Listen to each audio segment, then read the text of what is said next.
Hello, my Crawl Talk Run family.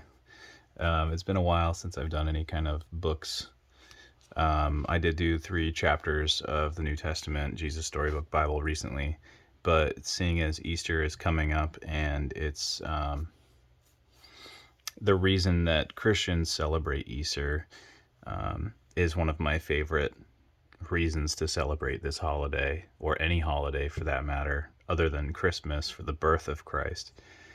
This holiday, even though it's not a federal holiday or anything of that type, like we don't get time off for it, it's a very important holiday to me personally. So I wanted to read you 2 very, very good books.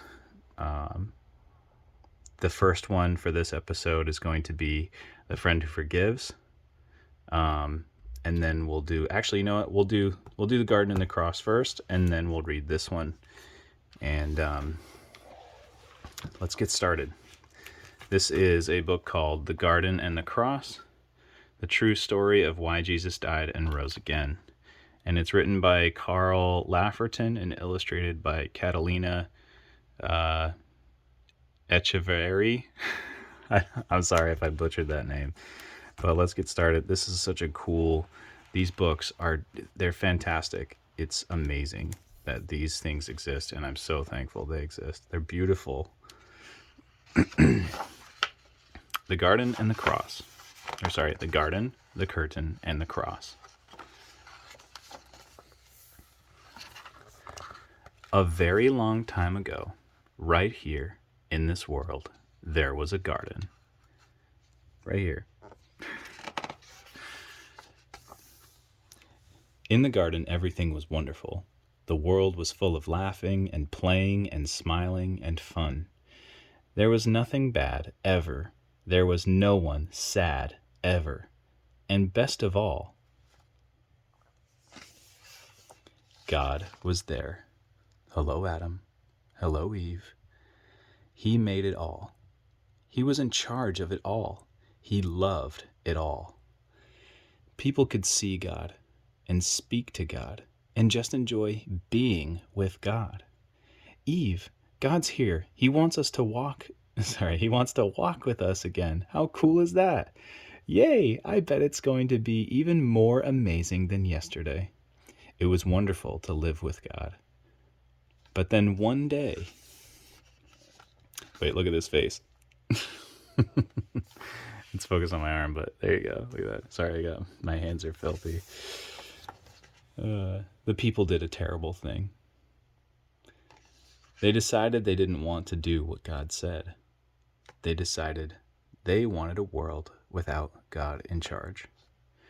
God calls this sin, and sin spoils things. So sin has no place in God's wonderful garden. God said to the people, "You can't live with me in my garden anymore." And he sent them outside. To show the people they had to stay outside, God put up some warrior angels in the front of the garden. The angels were like a big keep out sign. Now, things were sometimes bad and the people were sometimes sad, but people still kept sinning because they didn't want God to be in charge. So no one could come into God's wonderful place. God said, "Because of your sin, you can't come in." God wanted people to remember it is wonderful to live with him, but because of your sin, you can't come in. So he told people to build a special building called his temple, where he would live. In the middle of the temple was the most wonderful place in the world, the place where God was, with nothing bad and nothing sad. It was very exciting. But then God told people to put a big curtain around this wonderful place. The curtain had pictures of warrior angels on it. It was a big keep out sign. For hundreds of years, the temple curtain reminded people that God said, "It is wonderful to live with him, but because of your sin, you can't come in." Babies became grown-ups and had babies. And those babies became grown-ups and had babies. And those babies became grown-ups and had babies. Hundreds of summers and winters passed by, and the keep-out curtain stayed in the temple. Then one day, God's Son came to live in this world as a person. He was called Jesus. Jesus always did what God said. Jesus never sinned. Jesus visited the temple where the keep-out curtain hung. Jesus knew that things were sometimes bad and sometimes sad. Jesus said that God had sent him to open the way back to God's wonderful place, where there would be nothing bad and no one sad. But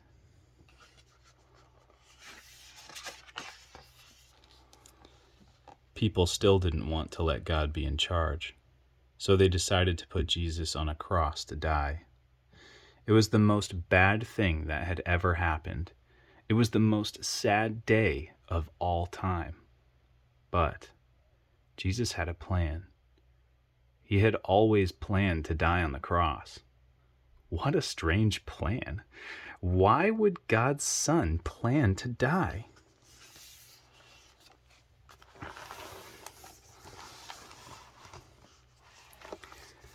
It'll zoom out. On the cross, Jesus took our sin. All the bad things we do, and all the sad things they cause. Jesus took them all from us. And when he did, something amazing, astonishing, astounding happened.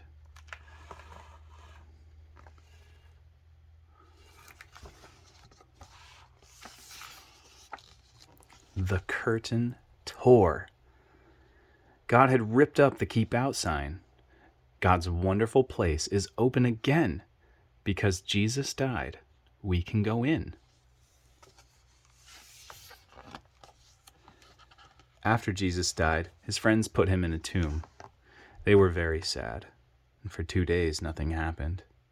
Then, the next morning, Jesus' friends went to see his body in the tomb, and it wasn't there. He's not here. A little later on, Jesus' friends were all together, and suddenly Jesus was there, alive. Suddenly his friends weren't sad. Now they were so happy. God had brought Jesus back to life so that he could live in God's wonderful place forever. And Jesus has sent everyone an invitation to come and live with him there too. He tells us, God says it is wonderful to live with him. Because of your sin, you can't come in. But, now remember, this is a very big but.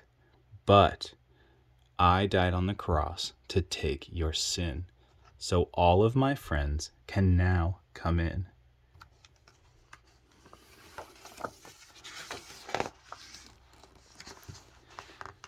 We can live with God forever. There will be nothing bad and no one sad. Come on in, friends.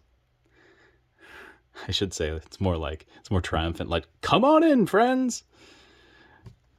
We will see God and speak to God and just enjoy being with God, just as he planned. It will be wonderful to live with him, and it's all because of Jesus. Oh, bumping the camera. We will say every day, thank you, Jesus. You're amazing. And you can start saying that today. And here's how we know. Tales that tell the truth. How do we know about the garden, the curtain, and the cross? Well, the story of this book is the story of the whole Bible, but a lot shorter. You can find the story of how God made this wonderful world and how it was spoiled at the very start of the Bible in the book of Genesis, chapters 1 through 3. The Old Testament tells us how God lived in his temple, or in the temple, among his people, and explains his plan to his Son. The Gospels show what happened when Jesus came. Mark 15, verse 25 through 16, verse 8, tells us how he died and came back to life.